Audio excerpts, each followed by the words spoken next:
Ahmed. Et pour cette dernière séquence de l'émission, nous sommes rejoints par Catherine Blanc, sexologue et psychanalyste à Paris. Bonjour Catherine. Bonjour à tous les deux. Alors aujourd'hui, on va essayer de répondre à la question de Marianne, 43 ans, qui nous a écrit de Bordeaux. Je vous la lis. J'ai découvert que mon mari m'avait trompé plusieurs mois durant avec la même nana. Ce fut très douloureux, mais lui m'assurant qu'il m'aimait et qu'il ne l'aimait pas, je me sens prête à ne pas lui en tenir rigueur. Pensez-vous qu'il soit sincère? Alors Catherine, qu'est-ce qu'on peut répondre à Marianne? Son mari a eu un peu plus qu'une aventure là, puisque sa tromperie, elle a apparemment duré des mois avec la même personne.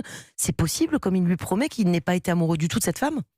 Alors, je ne suis pas Madame Irma, donc je ne pourrais pas savoir ce qui se passe dans la tête et dans le cœur de cet homme, mais c'est tout à fait possible aussi, c'est-à-dire qu'on peut ne pas être amoureux, mais être très en désir pour quelqu'un qui anime ses fantasmes, qui révèle un aspect de soi, qui ouvre un champ de possibles, sans pour autant que ce soit une personne avec laquelle on ait envie de s'établir, avec laquelle on a envie de construire, si ce n'est de l'érotisme de toute évidence. Donc il peut être sincère en lui disant: cette femme, je l'ai jamais aimée, c'est toi que j'aime, c'est possible.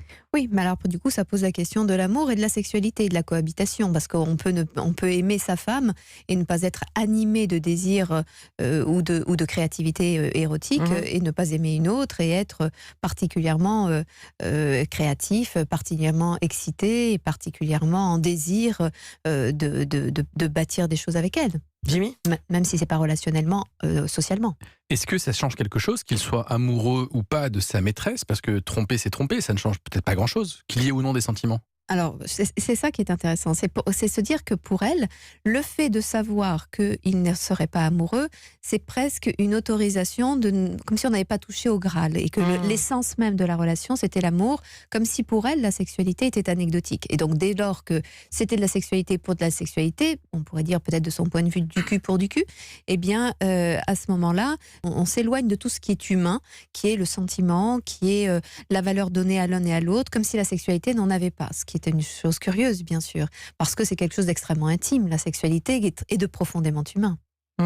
Et est-ce qu'il est, donc on dit il peut être sincère, ce mari, mais Marianne, est-ce qu'elle peut quand même en douter, parce qu'elle dit aussi que c'est elle qui a découvert cette tromperie, cette infidélité. Ça veut dire qu'il est quand même pas venu tout lui raconter de lui-même, donc il y a eu quand même, comment elle peut le croire, puisque c'est quand même elle qui l'a découvert. Oui, ceci étant, Mélanie, êtes-vous sûre que ça vous plairait qu'on vienne vous dire: alors ça fait plusieurs mois que j'ai été trompée avec une femme, mais rassure-toi, je n'ai pas été amoureux de cette femme? Non, j'aimerais pas, non, ça voilà. C'est sûr. Je pense que fondamentalement, ça ne se dit pas comme ça, sinon c'est une preuve souvent de grande immaturité, d'avoir besoin de se délester d'un paquet trop lourd. Décharger son paquet, là. Exactement. Donc je pense que ce n'est pas ça qui... C'est pas parce qu'elle l'a découvert qu'il est moins sincère. Voilà, c'est une histoire en tout cas qui a eu un début et un terme, et elle découvre qu'il y a eu un début et un terme de quelque chose. C'est peut-être parce que Marianne l'a découvert, on ne sait pas, mais Jimmy.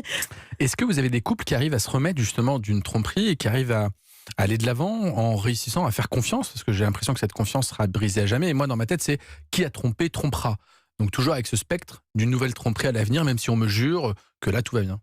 Alors, évidemment qu'on peut se dire que qui a trompé, trompera, dans le sens où qui connaît le chemin de la tromperie et de la possibilité a tout à fait le loisir de réemprunter ce même chemin.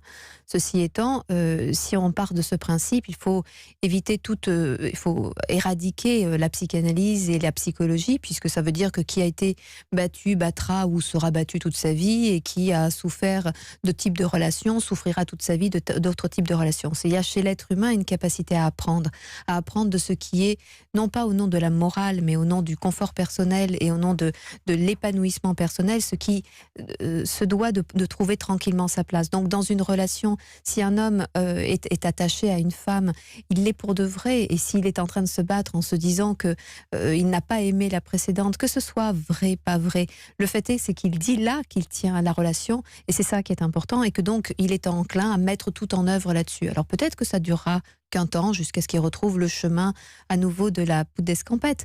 Mais si on ne croit pas en ça, on ne peut pas s'inscrire les uns avec les autres. Parce qu'on ne peut pas dire: Fontaine, je ne boirai pas ton eau, ni vous, ni moi, et ni nos auditeurs. Si, moi je peux le dire, mais il y a tromperie et tromperie, Catherine. Là, c'est une histoire qui a duré longtemps. C'est plus facile peut-être à pardonner quand même un petit coup d'un soir, non? Oui, bien sûr, bien sûr. Ça pose la question de qu'est-ce qui s'est joué, mais qu'est-ce qui s'est joué avec cette autre personne, mais qu'est-ce qui se jouait pas aussi dans la relation de couple. Et je ne parle pas de sexualité, de relation.